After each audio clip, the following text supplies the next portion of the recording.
Welcome to our fourth and final installment of Turn It Down. We're going to be talking about popular music at this point. All three of the next selections were banned by the BBC. Perfect. In this case, all of them had to do either with, for the most part, lyric content. The first thing that we're going to listen to is Ella Fitzgerald's performance of a Cole Porter tune, which is definitely now a jazz standard. So we know what we're going to probably be listening to in terms of form. We're going to be either listening to like an A-B or a kind of A-B-A form. Where we have a melody and maybe like some abbreviated improvisations on that melody, and then perhaps a return to the melody at the end. Although this could be, as you don't know yet, a more just standard singing of an actual tune, because we are definitely going to be listening to something that has lyric content here. So lyric content here, Love for Sale. This song is about prostitution and has a number of lyrics that are about prostitution, which is exactly what the BBC had an issue with. So let's go ahead and listen to Ella Fitzgerald's performance of Love for Sale. Pay attention to the lyrics. Because we're listening to a singer and a supporting ensemble, we're going to be listening to, for the most part, probably homophonic texture. We're going to try to figure out what's also happening rhythmically, what meter we're in, and some of the other characteristics, like what is happening with the instrumentation, what instruments are playing, how is tone color contributing to our understanding of the lyrics, etc. Okay, let's go ahead and listen to Ella's performance of this very iconic piece.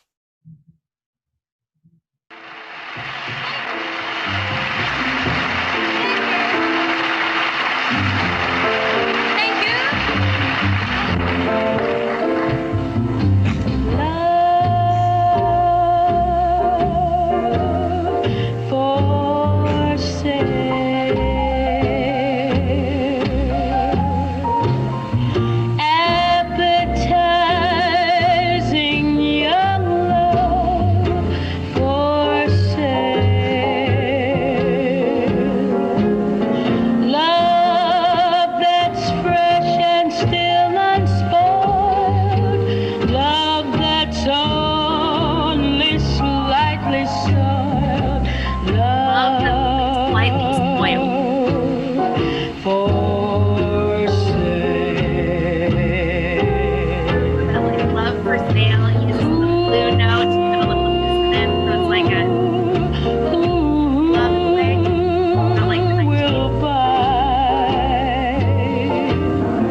usually in a jazz standard, you'd probably, after going through the whole tune, you would open it up for improvisation within the ensemble. In this case, it's just the tune itself. So other performances that you might see of this might be longer in length than 4 minutes. If so, you're probably going to run into something that has an extended improvisation section somewhere in the middle. We had a nice coda at the end there that had a little bit of improvisation from our vocalist, but we were listening to almost exclusively, in fact, entirely homophonic texture for the most part. Lead singer and everyone supporting that lead singer. Not even a lot of like call and response.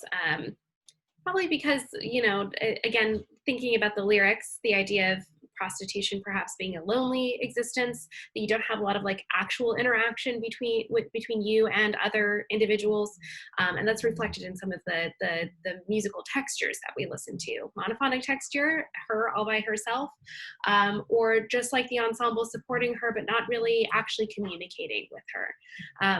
So all of these things that we've talked about kind of play into what we're supposed to get as listeners. So like, you know, a lot of it has to do with harmonic language, about you know, like the rhythm and the meter that's used, this idea of like kind of this sloppiness that happens in the rhythm with the swung eighths that are a little bit less precise than straight eighth notes, for example.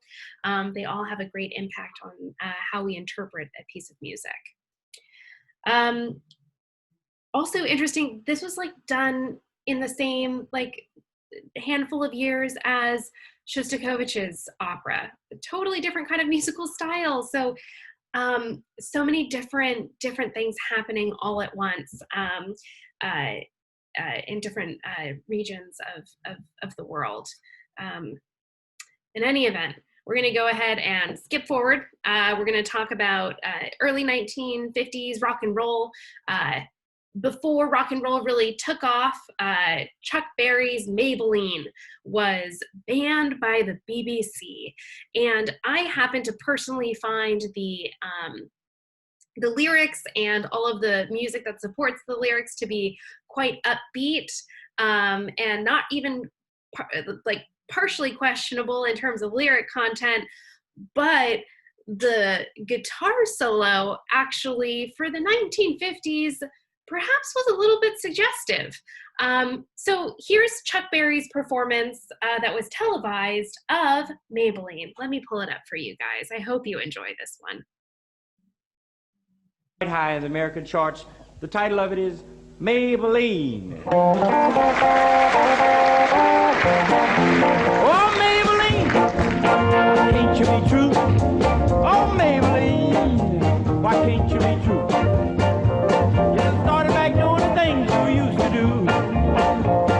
As I was motivating over the hill, I saw Maybelline in a coupe de ville. Cadillac rolling on over the road, nothing but a run by V8 Cadillac doing about 95, and just bumping the bumper, rolling side to side. Maybelline, why can't you be true? Oh, Maybelline, can't you be true? You started back doing the things you used to do. Cadillac pulled like 104, both got hot, couldn't do no more. Done got clouds, started to rain, tooted my horn, past the lane. Rainwater blowing all under my hood, but I knew they were doing my motor good. Maybelline, why can't you be true? Oh, Maybelline, can't you be true? You just started back doing the things you used to do. Guitar solo.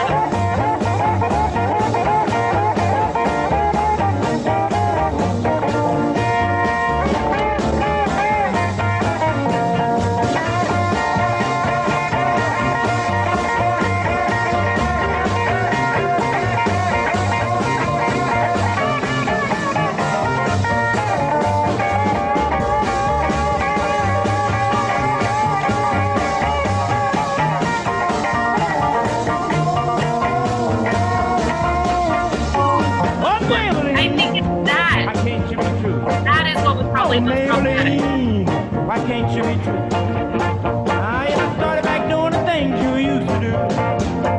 Now, the motor cooled down, the heat went down, that's when I heard that highway sound. Cadillac sitting like a ton of lead, 110, half a mile ahead. Cadillac looked like sitting still, and I caught Maybelline I want to hear Maybelline. Why can't you be true?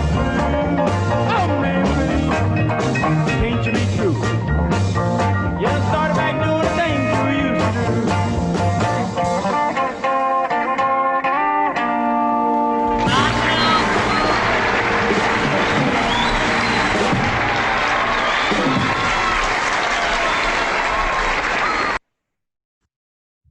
Awesome. 4/4, simple time, this doo-ba, boo-ba, boo-ba, boo-ba feel. It's almost exclusively homophonic, much like Ella Fitzgerald's performance of Love for Sale. Again, that problematic, I don't even think it's problematic now, but like perhaps suggestive guitar solo. Hopefully you noted that the date of this airing was 1965. This song came out in 1955. So this public performance was 10 years later. So eventually, like, it was, out there in a more easily accessible fashion, but the BBC right off the bat did not enjoy that song. I've saved, not like necessarily the best for last. I've enjoyed all of these pieces that we've covered today, but we're gonna roll up into the 1980s and listen to Freddie Goes to Hollywood, Relax. Hopefully, I'm sure you guys know this song. Perhaps you haven't even paid attention to the lyrics though. It is definitely about premature ejaculation. Relax, don't do it. The music video you probably also haven't stumbled upon. And I've saved this for very last, mostly so that in the event that it gets flagged for copyright, I can take it off and you guys can enjoy it all on its own without looking at me in the little box in the corner. But what we're going to be listening to is much like a lot of music that is in the popular music genre, simple time, homophonic, and texture. Again, lyric content here is what got this very iconic 1980s piece banned by the BBC. Hold on, let me pull it up. Well, can't think of a better way to end lecture aside from there, right? So hopefully that didn't offend any of you. That is definitely less suggestive than some of the videos music videos that I've seen that have come out in the last handful of years for certain. But a lot of people didn't watch music videos all the time in the 1980s. They were hugely popular in a particular kind of crowd. And so when people were just listening to this piece, they're like, oh yeah, catchy, catchy, catchy. And then like, eventually they're like, lyrics, oh my gosh. Anyway, BBC definitely banned this piece, and it's probably one of the more notorious BBC bans that has happened in history. So this concludes our discussion about harmony. There's nothing harmonically devious that's happening really in any of the three selections that are a part of this final installment. Perhaps Ella Fitzgerald's piece uses a little bit of dissonance to kind of flavor the perhaps not pristine life of a prostitute, but there's nothing harmonically ambiguous happening in the other two selections, the Chuck Berry or Frankie Goes to Hollywood. We're gonna conclude, I'm gonna send you guys information on how to take an exam for this, of course. If you have any questions for any of these segments, please leave them in the comments, of course. I will respond to you as soon as I can. Hopefully you enjoyed today's lecture. We're gonna start a new unit for our next class, unit number 5. We're gonna talk about special topics and kind of integration of musical arts. So I'm going to discuss opera and music for film, music with movement, so like music with dance, as kind of like some of the broader topics we'll be diving into. In any event, I hope you all are well and you've enjoyed this. I will talk to you at some point soon. Bye.